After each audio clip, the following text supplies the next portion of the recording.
Hi, welcome to Midweek Camera Roll number 12. I can't believe it's actually been since the 19th of December that I released my last Midweek Camera Roll. I have been busy. 7 videos I've put out since, well, in the last month. 7 if you include the one that's coming out on Saturday. But I've been busy filming and doing lots of photography, which is great.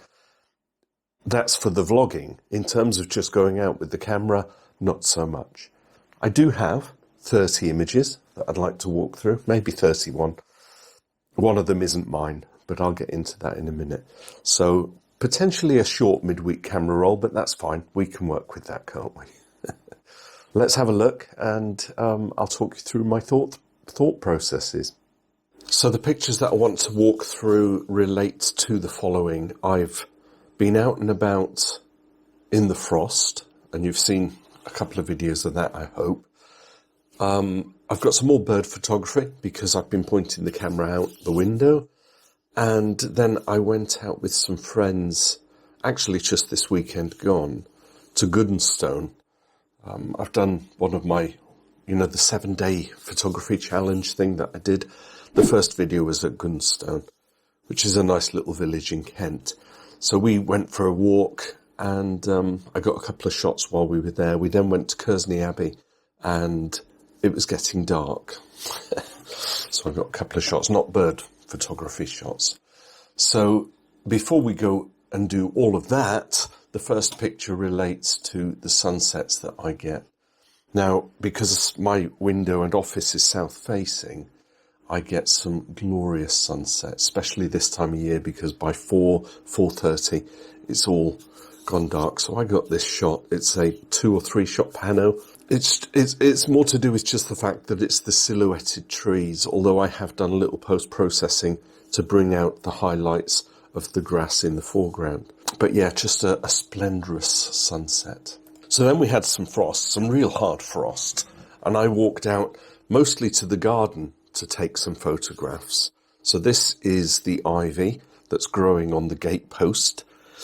But I love the icicles, as it were, just, obviously the water, and it stretches out on all the edges of the leaves. Now, I tried to do some focus stacking with this. I'm not very good with focus stacking because I generally take a foreground, midground, and then the background. And you'll see me explain this in my video on Saturday.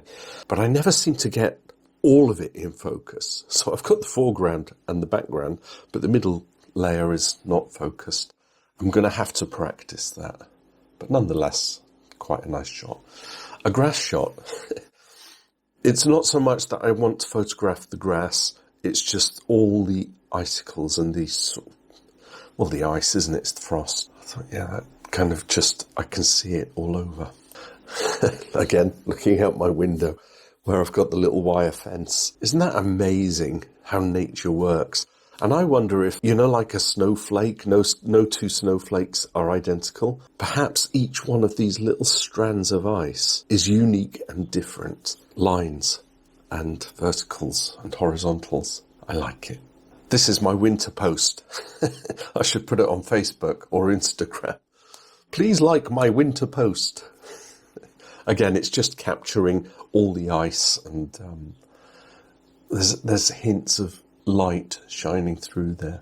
I don't know if this is a rose bush. I think it is. I've got lots of rose bushes dotted around the garden, but I wanted to capture it again with the frosty look about it. I want to say rose. I can see the thorns. Look at that frost on there. It's just astonishing. The way I've captured the light coming behind the leaf. I only see that now. If I'd have taken time in the composition, I might have focused on the leaf at the bottom left here, just with that sun coming through. It never occurs to me to take my time and just look at an image. I just see the big picture and then I go snap.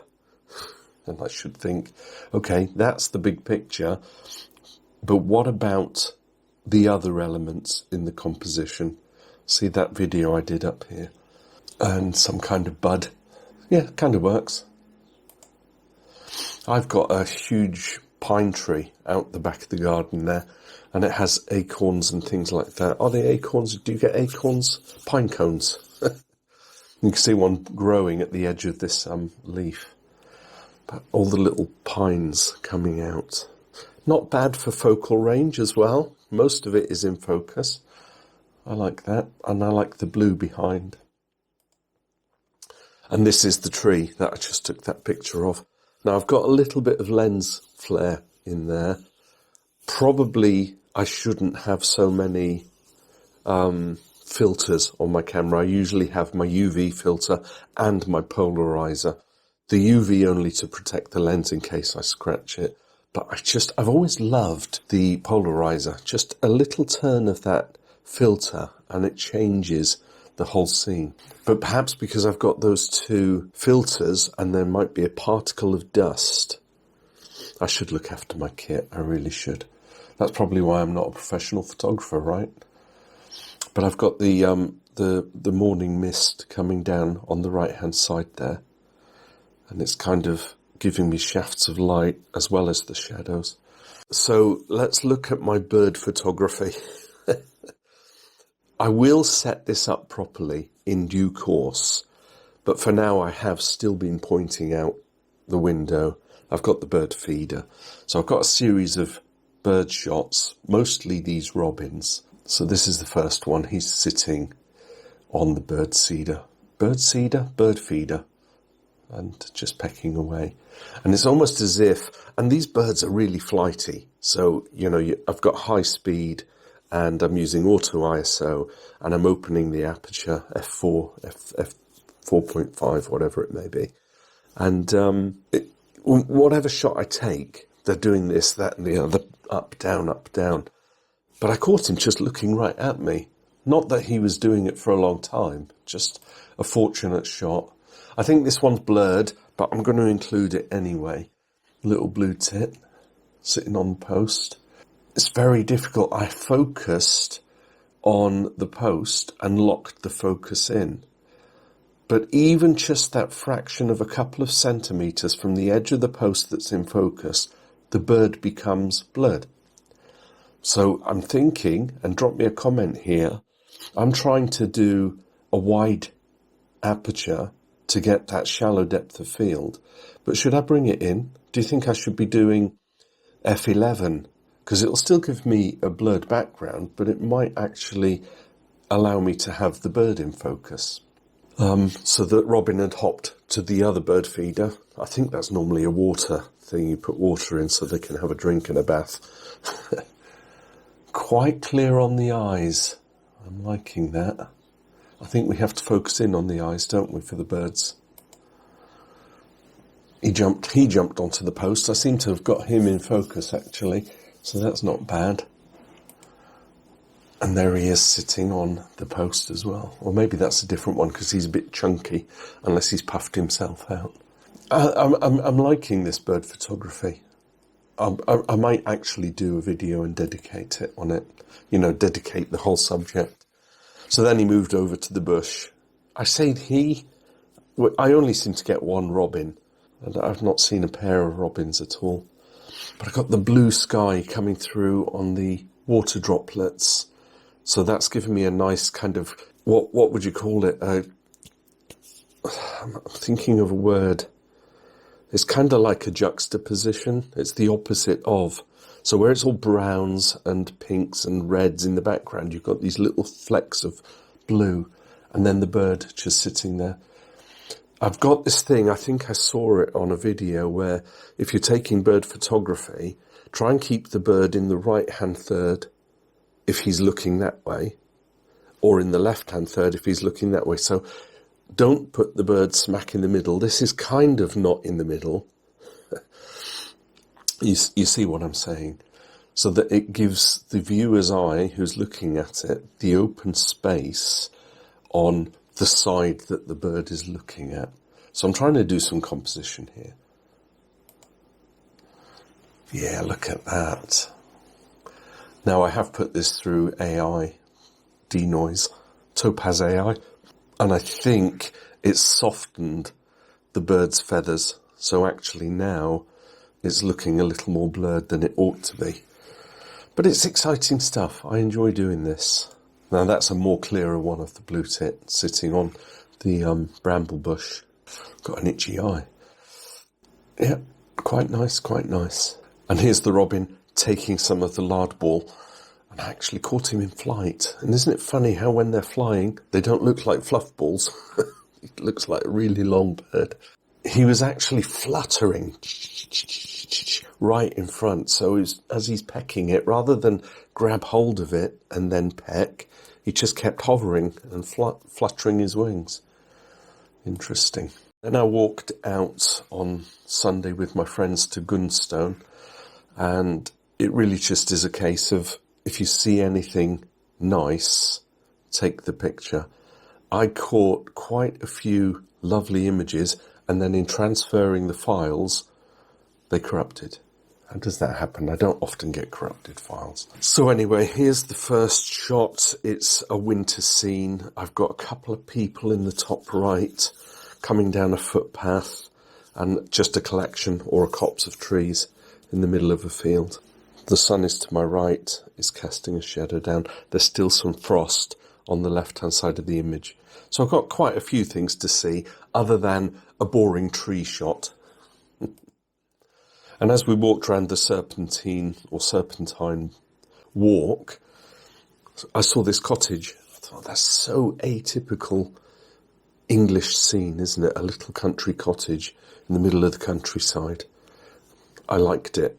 And I might have been a little blown out on the sky. I'm trying to think how else I could have composed it. Perhaps by walking a little more to the right, I could have then got the house kind of more on a 45 degree. I'm probably sitting here at 70 degrees looking at it, if that makes sense.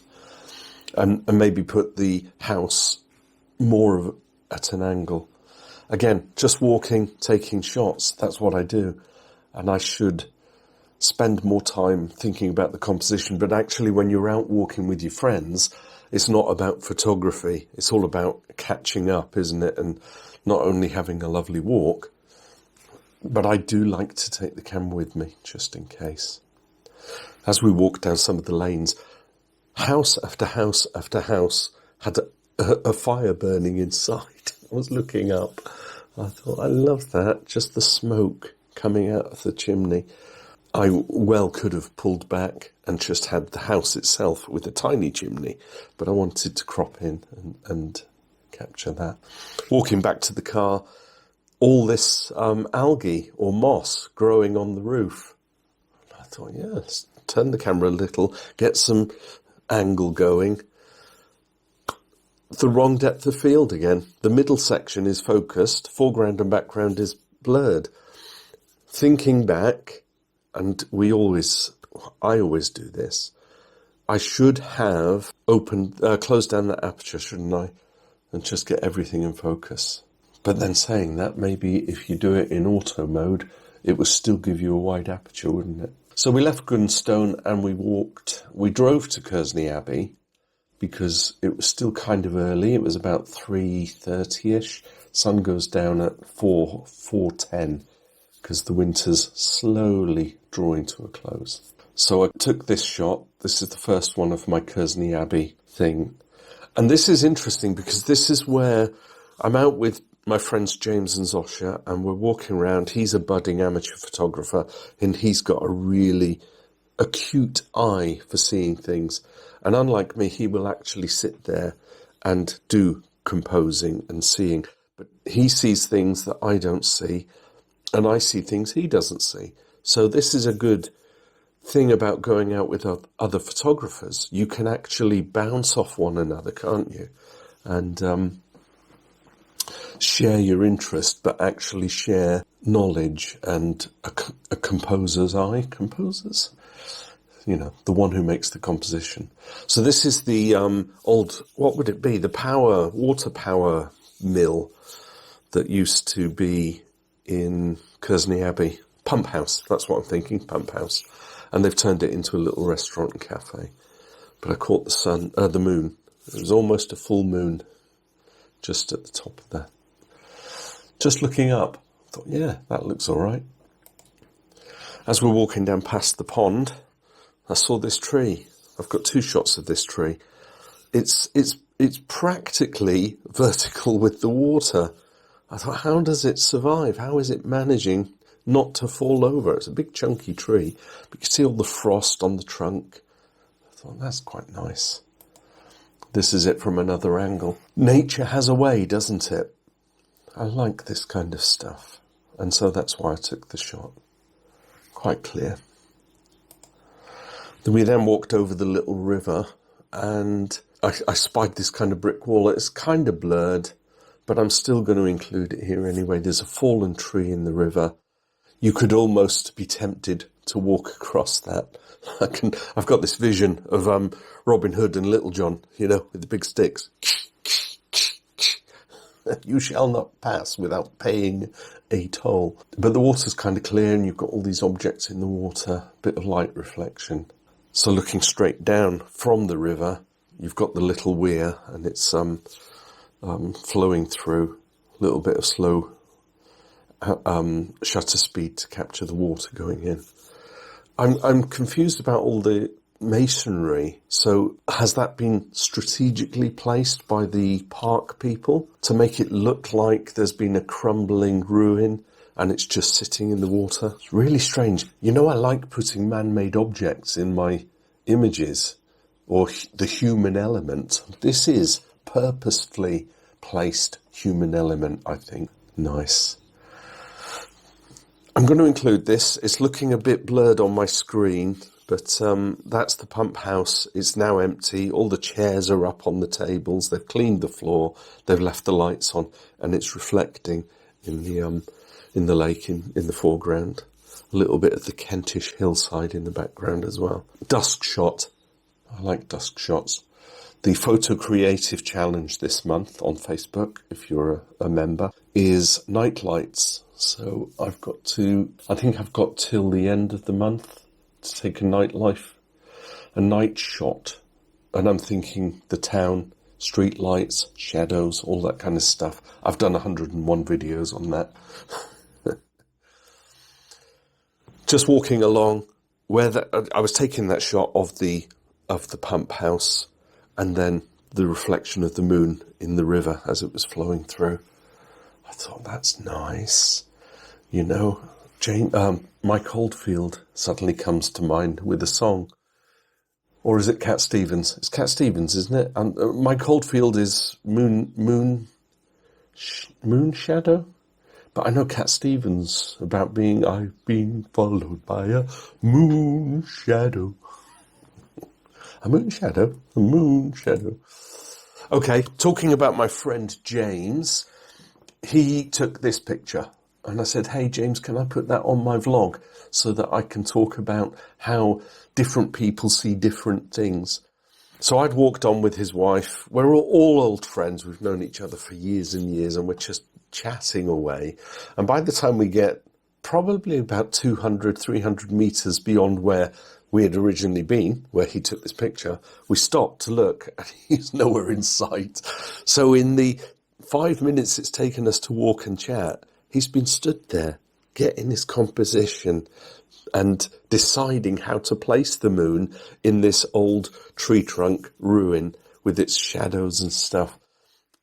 And I just really liked how his photographer eye had seen the moon and had seen the shape of the tree. And it was how he could compose it. So this is James Oatridge's shot, and I think it's rather good. I think this is my last one. This is just, I like the blues and I like the silhouette of the tree. So, what is it? A dusk sky with a silhouetted tree. For no other reason than to take some pictures for my midweek camera roll. If I'm going to do that and make my channel popular to the viewer, I did my Christmas one, which I overlaid it to music, and a comment was left. I'll leave this comment on the screen here, basically saying I would rather have not had the music, but rather have you talking through the composition. But I believe it's you're a new subscriber, I don't have it on screen, so I do apologise. So maybe you weren't aware that I'd been doing these midweek camera rolls where I talk through the images. But yeah, it seems to be quite a popular little thing, so I thought I'd throw it. This is my first one for 2025. Exciting times. The photography channel is it's snowballing, and I like that.